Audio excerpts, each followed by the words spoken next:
Stop. Before you grab that Black Friday TV deal, hear this. The specs look amazing on paper, but they can look awful in your living room. And today, I'll show you the 7 traps that waste your money and your time and how to dodge them fast. So smack a like on this video if you like this kind of transparency, and let's just dive right on in. So trap number 1 is going to be HDMI 2.1.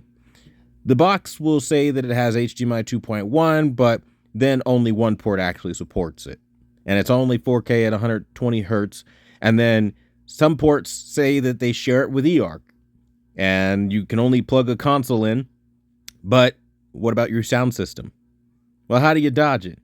Well, you need at least 2 ports of HDMI 2.1 that support 4K, 120 hertz, VRR, 48 to 120 hertz, and ALLM.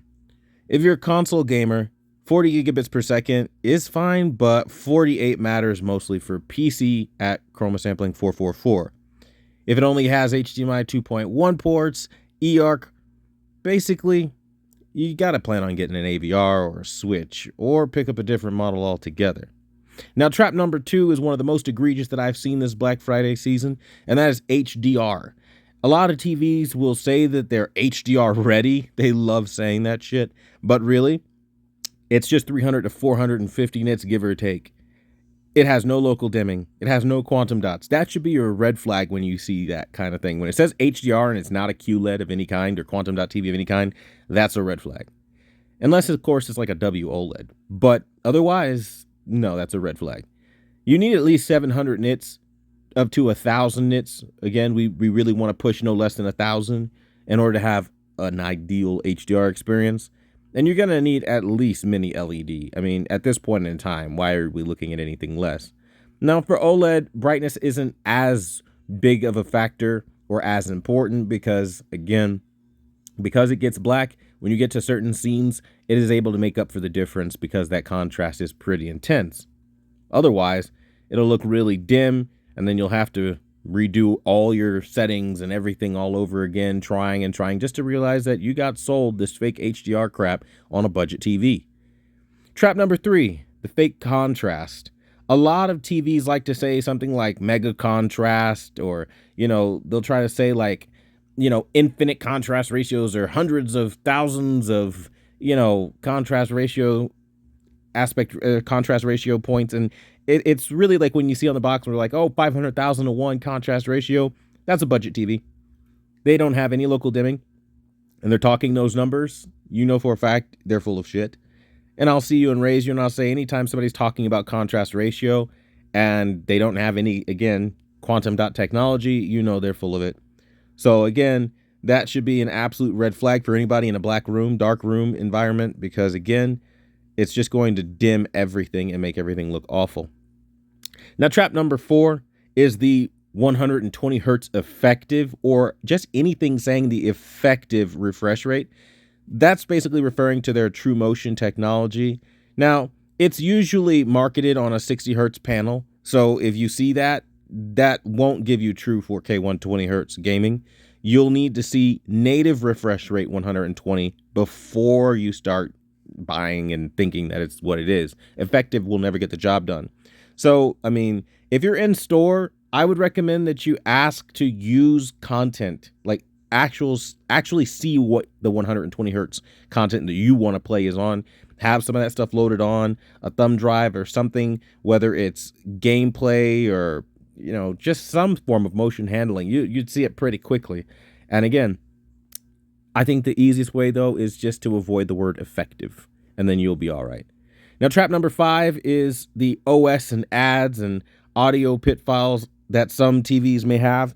It's basically just heavy ads.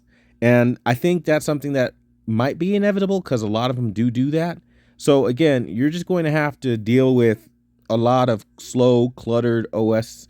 And again, you can kind of get a feel for this by testing it out in store. If it's not a TV that's on the wall at, let's say, Best Buy or even Walmart, I don't recommend you try to buy it, especially Best Buy, because I, again, am a big component or at least promoter of going into a store and asking them to just test drive it first. Use it.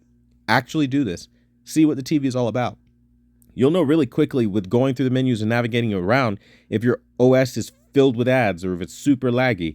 And again, that's something that will break your experience as time goes on and just feel like a really dumb TV.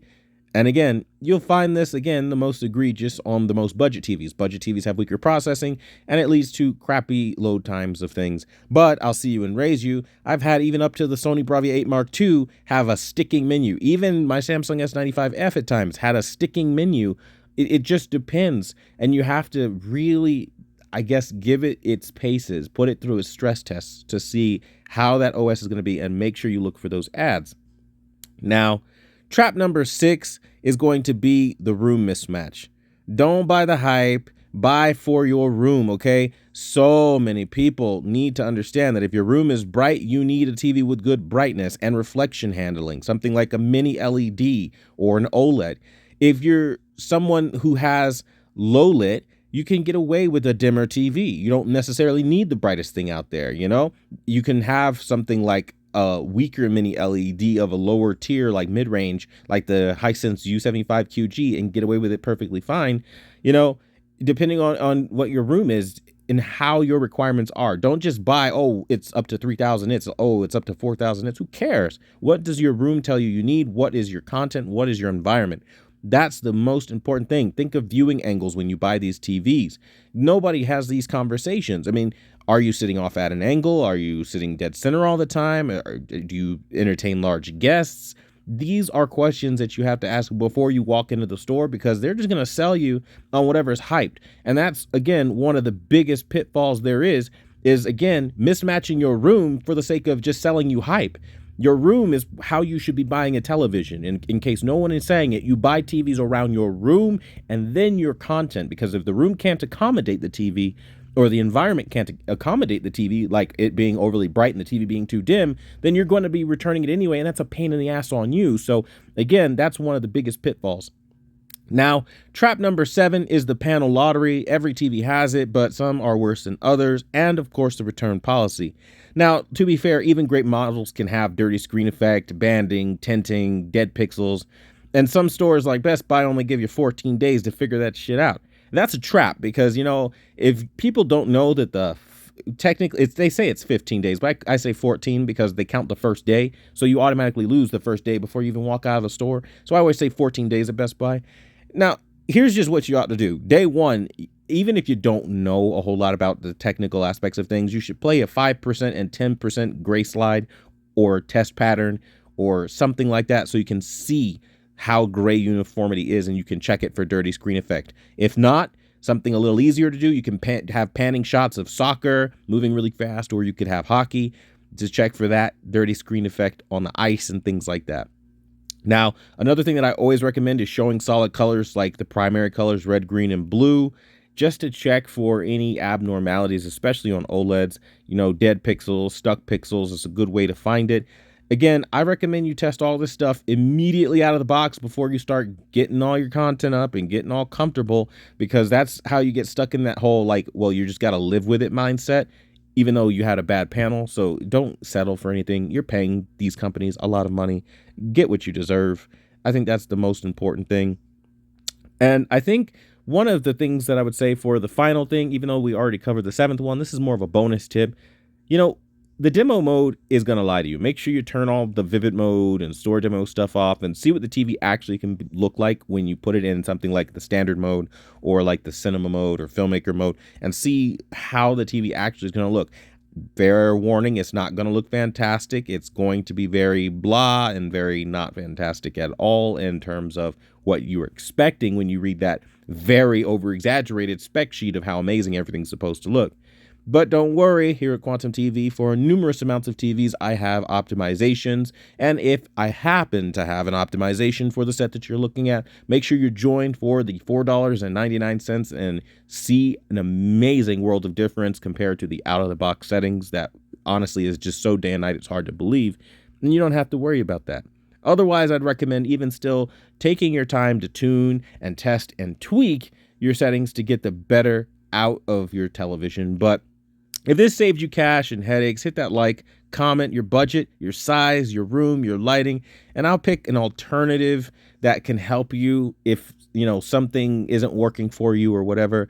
The whole goal is to help you guys out, but more than anything, you guys should make sure you come by the live stream this Friday and make sure that we can get those questions answered as we are getting into the Black Friday season.